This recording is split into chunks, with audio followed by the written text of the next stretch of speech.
Welcome to our next installment of our Team Member Spotlight Series. I am so excited for you all to meet our Chief of Staff today, Erin Moeller.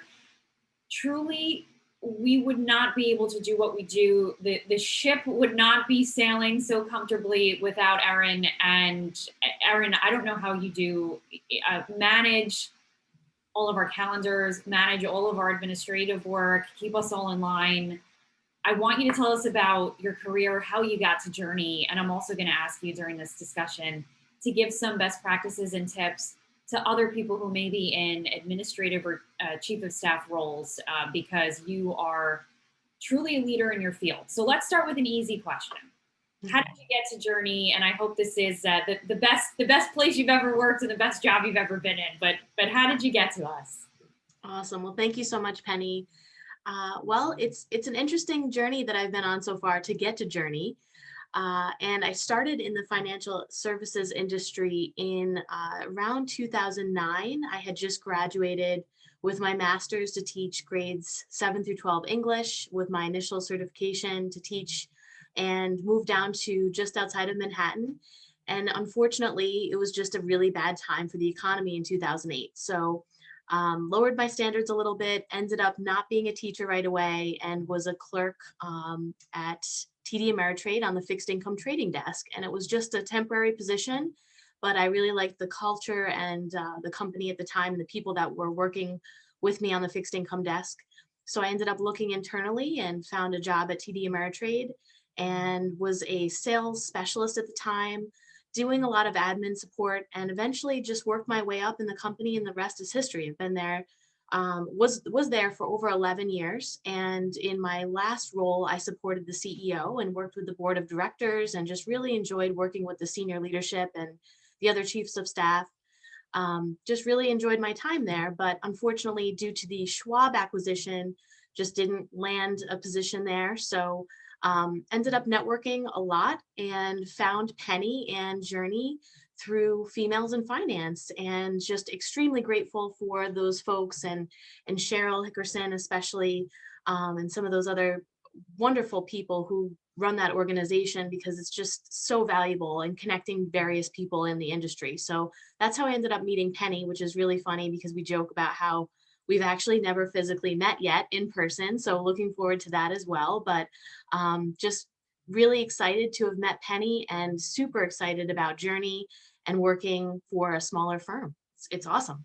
Yeah, and actually, Erin, this isn't one of my predetermined questions, but I do want you to share the experience of starting with a firm virtually and doing all that you do in a virtual role, which is something that I think is new for you. Can Mhm. you talk about that experience and working with a smaller firm versus where you came from? And you speak very fondly of your time at TD, but very different sort of setup that you have now. Can you speak to that a bit? Absolutely, yes. And so when I was at TD Ameritrade, I had the opportunity to work from home a bit. So it wasn't something that was foreign to me, but I'd never actually started a new job working virtually with teams, from across the country. That's been an experience. But it's something that's totally doable, and you just adapt to it every single day. And one of the things coming from a larger firm, when you're working with technology and different people, you're always testing things out well in advance, making sure things are running smoothly. It's kind of similar. Before you get on a Zoom now, you're making sure that your microphone's working and your background's connected properly and everything's kind of working before you actually start your Zoom meeting. So there are certain things that kind of didn't go away from a technology perspective that are still there in the virtual environment, that will continue to be there, I would assume, as we continue to use technology. But working at a larger firm, you don't have as much kind of authority, if you will, to influence decisions and be more of a strategic thought partner. And that's something that I really value working with Journey and the other people in leadership within Journey. It's very amazing to be able to speak to the founders just like they're your regular colleagues on a daily basis, and actually have influence in some decision making. So that's one of the draws for me, and something very exciting as we continue the journey and create the culture that we are really excited about having here.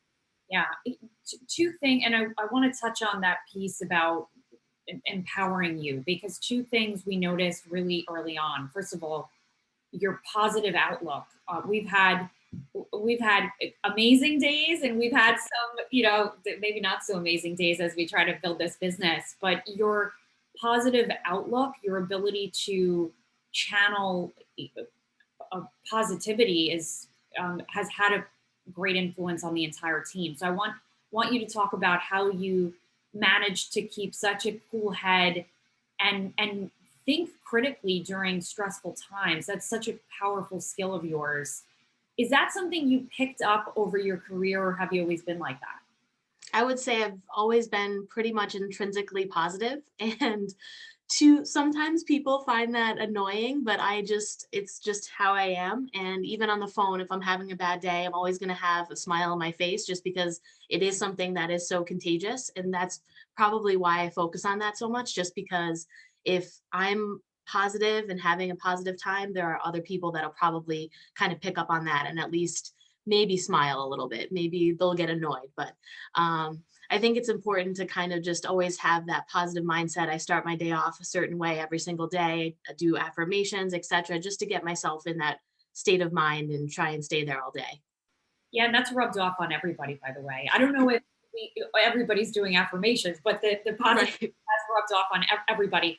The other thing that I think is really special about you, and it's, I think, underrated as a skill, the ability to think strategically while also being incredibly tactical and able to pay attention to detail. Being able to Mhm. do those two things at the same time is really challenging. How do you manage that? How do you manage to see the bigger picture while also being really in the moment? Not easy to do in a role like yours. Yeah, it is challenging at times. One thing that I find very helpful is note taking, and so when we're in different meetings, etc., I'm constantly taking notes, and then when people are talking, I'm just kind of thinking about what they're saying, but that also it's not exactly active listening when I'm thinking about a question. But I'll ask a lot of questions to clarify, and that kind of keeps my mental capacity where it needs to be for the big picture items, and then also, from a perspective of those smaller details that make all the difference. We have a lot of stuff happening every single day, various different directions being pulled in, and just being able to kind of center yourself and say, okay, big picture, what really matters, what could happen if this happened, just kind of going through those steps and preparing for the worst case scenarios and preparing for the best case scenarios is one of the ways that I try and handle that. Yeah, and what you're describing is an ability to self-coach and ask yourself questions like, okay, what are we really trying to accomplish here? And I think your strategic thinking skills really help you be tactical, which is sort of ironic in a way, but you're just so effective at doing that. What's Thank something, Erin, you've learned in your career, and it could be in the last couple of months or in the last couple of years, that's really stuck with you? One Sure. piece of advice, or something that's really stayed with you. I would say there's two things. Number one, I always say this because this was how I was raised by my parents, but my mom and dad always said, be kind first. So that's very humanitarian and something that I find very important no matter what your job. So just be kind no matter what to whomever you come in contact with. And then the second thing that I learned was honesty and integrity is everything. An old boss told me that once, and it stuck with me because it is just so true. You are your word. People make decisions and count on you for certain things, and you must maintain your integrity through honesty. And I'm not afraid to say that I don't know something. I'm not afraid to say that I'm not sure about something. You just have to have that confidence, because I look at myself as a lifelong learner, just probably because of my teaching background.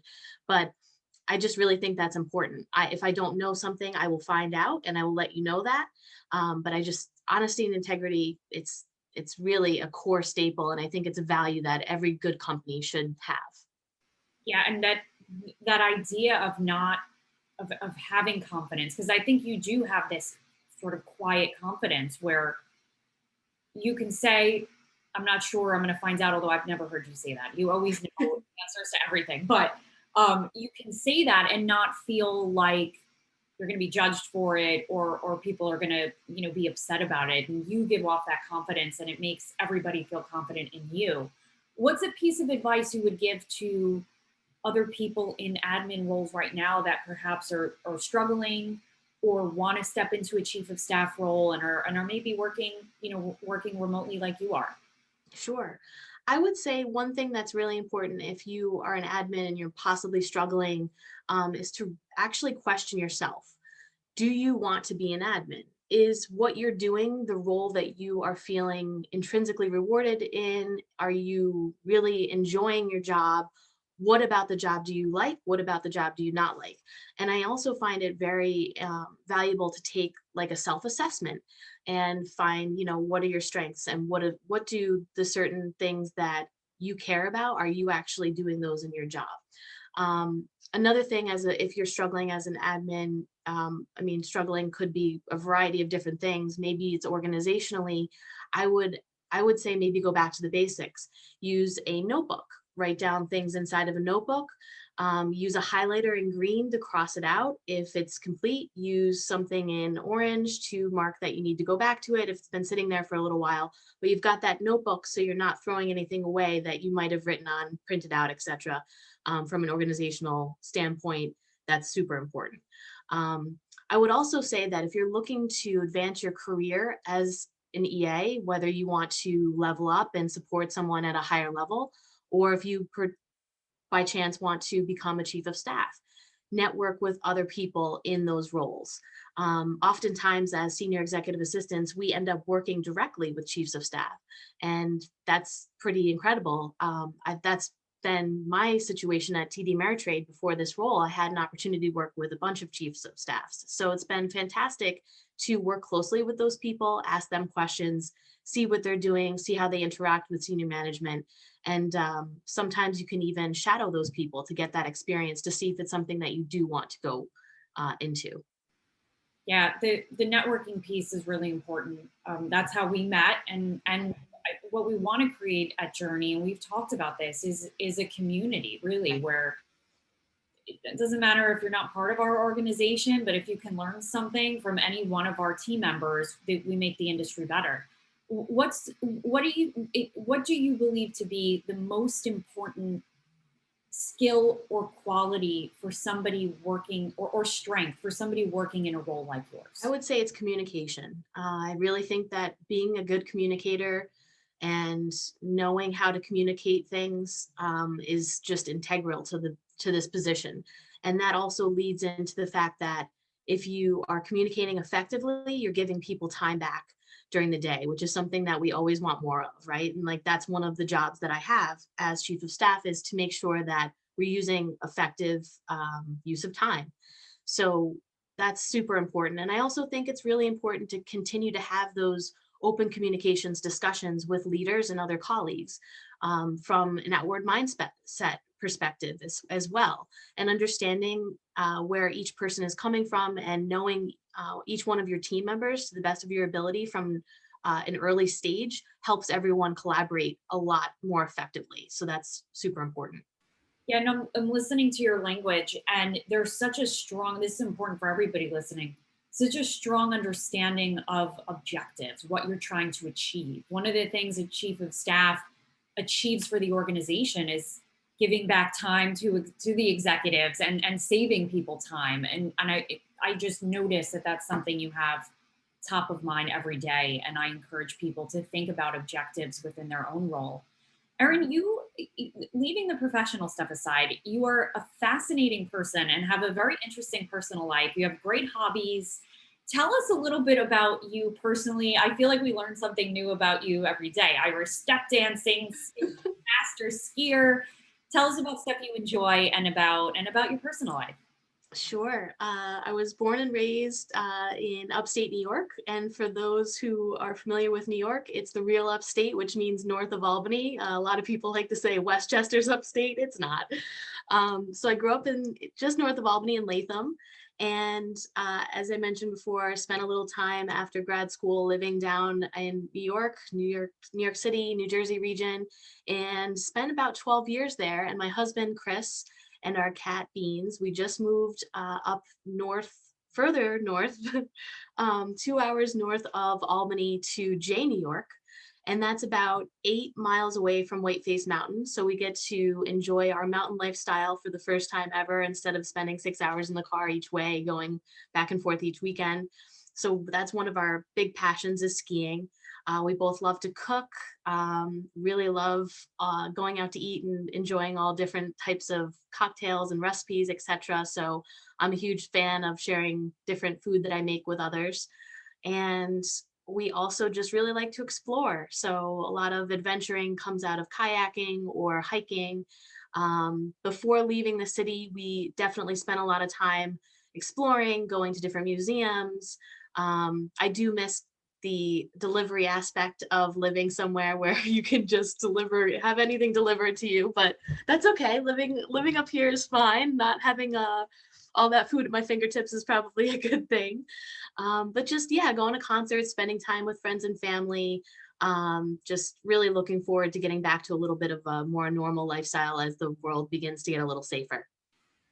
Yeah, well, I just love I love hearing about all your adventures, and I think what the silver lining in some ways of the pandemic, first of all, is meeting people. We maybe would Right. have never met had we not both joined networking groups, but also showing that it's totally okay to have a big job, high pressure job, but also be able to do it virtually and get to enjoy your hobbies and have a fulfilling personal life, and you don't have to lose that, if you want to be in a job like yours. So um, Absolutely.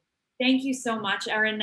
Folks, I hope you got to know our Erin a little bit better, and I'm going to speak for you, Erin. Feel free to reach out to her if she can help in any way. She's always open to that, right? Yes, absolutely. We're all lifelong learners here. That's right. Thanks, everybody. Bye. Bye bye. Thank you.